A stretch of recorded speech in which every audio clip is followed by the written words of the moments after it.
Samantha Done. I am the DOD Fed Globe head of Montana. I'm going to be heading up the area here, probably even extending into Idaho and Washington maybe. My contact information will be on the DOD Fed Globe website. I will be under the name Sin Adralia, which is SINNADRAELIA. I'm retired military medically. I did 14 years in the United States Coast Guard. Prior to that, I was in high school. A lot of the work that I did was very dangerous. At one point, I was on a law enforcement boarding team. I started with fisheries, and fisheries are actually very nasty, smelly job to do.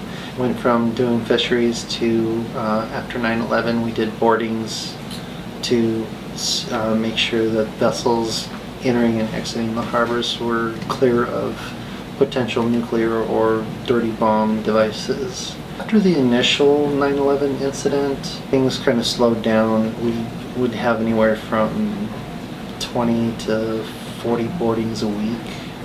But like in our first week, we did every ship. It was like, I think the count was 3,178.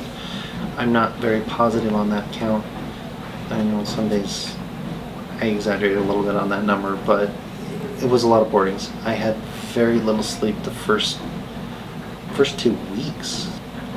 I was an electrician's mate 3rd class, but being an electrician in the Coast Guard entails more than just working on one single thing. Like we did electrical on boats, small boats, large boats, shore stations, housing.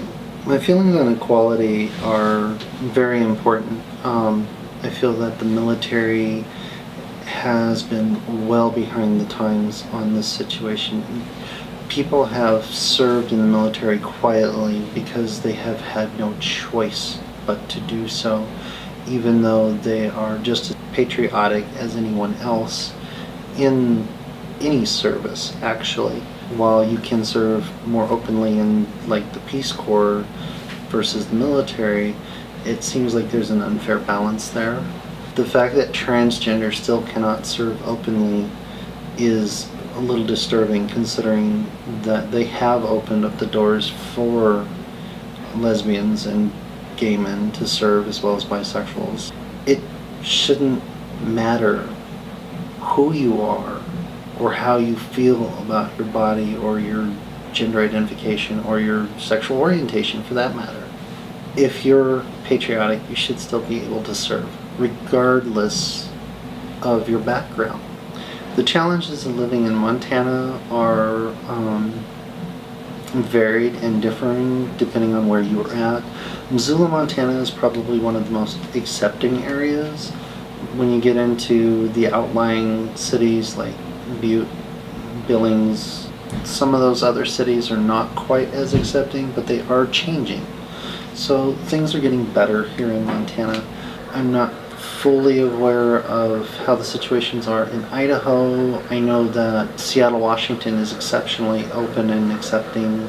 Spokane can be a little touch and go. I've had some issues there myself, actually. Living in the Northwest is getting better over time.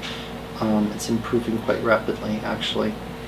The quality of life here still has some issues. Getting jobs is not as easy and as it should be. There are some difficulties acquiring jobs. Montana, you can still be fired technically just because of your same-sex partner. If your work finds out that you have one, they can actually fire you based on that alone, which eventually needs to change.